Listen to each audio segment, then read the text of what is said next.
Photoshop နဲ့ design လေးတစ်ခုလုပ်ပါမယ် Photoshop ကိုဖွင့်ပြီးတော့ကျွန်တော်တို့ Control O နဲ့ design လုပ်မဲ့ file ကိုဖွင့်ပါတယ်ခင်ဗျာတစ်ချက်နှိပ်ပြီးတော့နောက်တစ်ပုံကို Control နှိပ်ထားပါ Enter ကောက်ဖွင့်လာပါခင်ဗျာပြီးရင်ကျွန်တော်ဒီလူကိုဒီပေါ်ကိုဆွဲထည့်လိုက်တာပါဒါပေးလို့ရပါပြီဒီလမ်းပေါ်မှာသူကအကိုပြောက်အင်းကြီးလေးကျွန်တော်တို့လုပ်မှာပါ Control T ပါ Shift key လေးကိုကင်ထားရင်းနဲ့ဆွဲပြီးတော့ကြည့်လိုက်တာပါ Enter ခေါက်လိုက်တာပါလမ်းကြောင်းပေါ်တင်နေပါတယ်ရပါတယ်ခင်ဗျာပြီးကြရင်တော့ကျွန်တော်တို့မြန်သွားလို့ကျွန်တော်နောက်တစ်ပုံဖွင့်ပါမယ် Control cut ကြောက်ဒီလိုဆွဲလိုက်လည်းရတာပါပဲခင်ဗျာဒီလိုတစ်ချက်နဲ့ထိုးတင်လိုက်တာပါဒါပေးလို့ရပါပြီ Control T ပါ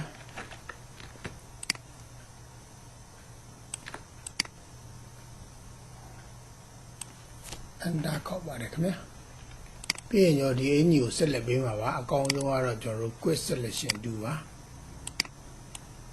Quick Selection 2ပါဒါဆိုရင်ဒါပို့သွားတာကိုနှုတ်ပါမယ်ခင်ဗျာ Shift key လေးကိုနှိပ်ပြီးတော့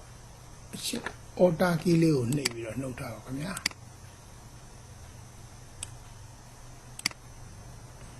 ဟုတ်ပြီလက်တွေကိုလည်းနှုတ်ပါမယ်အင်းကြီးလေးတင်ဆက်လက်ပေးတာပါလက်တွေဖြုတ်လိုက်ပါပြီဒီဘက်ကတော့အန်ချပါပြီးရင်ကျွန်တော် Control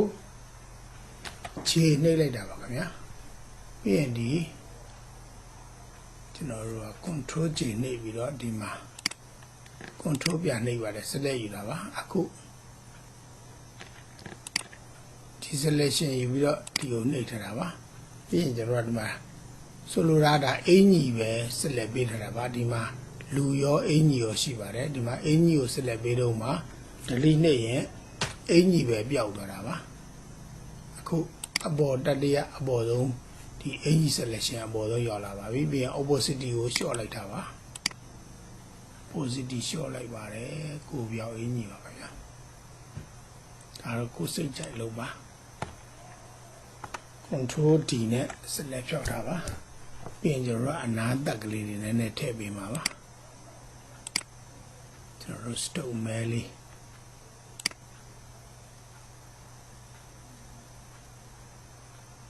အားပါလေး9တော့ဖြစ်နေပါ3လောက်ဆိုရပါပြီပြီးရင်ကျွန်တော်တို့ stain ကိုလုပ်ပါတယ်ခင်ဗျာဒီမှာအနီဖြစ်နေပါတယ်ဒါဖြုတ်ပြီးတော့ပြီးရလောက်တာပါပေါ်ကိုကျွန်တော်တို့ကဖောင်းကြွလုပ်မှာပါခင်ဗျာ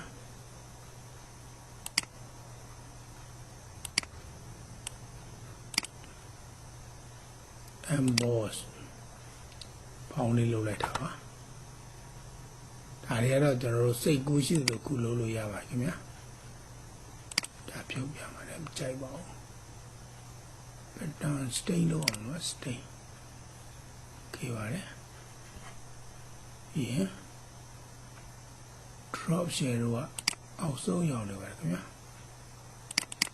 ချက်နှိပ်ပါတယ် drop shadow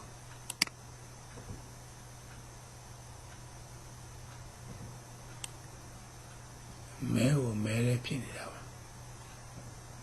လို့တော့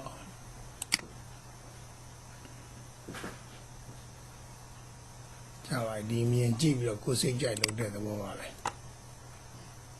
တော်လေးကောင်းတော့ပါပြီ filter ထဲမှာလည်းကျွန်တော်တို့ sharpen လေးကိုဝင်ပြီးတော့ပြင်လို့ရပါတယ်ခင်ဗျာ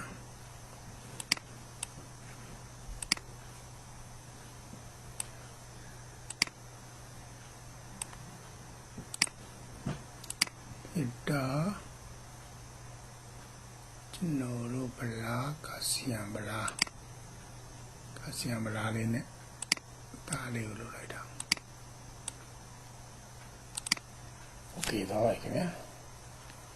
ကိုပြောင်းရင်းကြီးလေးပါပဲ စိတ်ကူးတဲ့လိုပါပဲဒါကသေးလွန်းသွားရင်ဒီဟာ opposite ပြန်တယ်နေရင်ရပါတယ်ခင်ဗျာနောက်ကလမ်းနဲ့မြင်နေရတဲ့ပုံလေးဒီဇိုင်းလေးပါပဲလွယ်ပါတယ်ခင်ဗျာဒါတော့ layer အကြောင်းတင်တာပါတကယ်တမ်းကတော့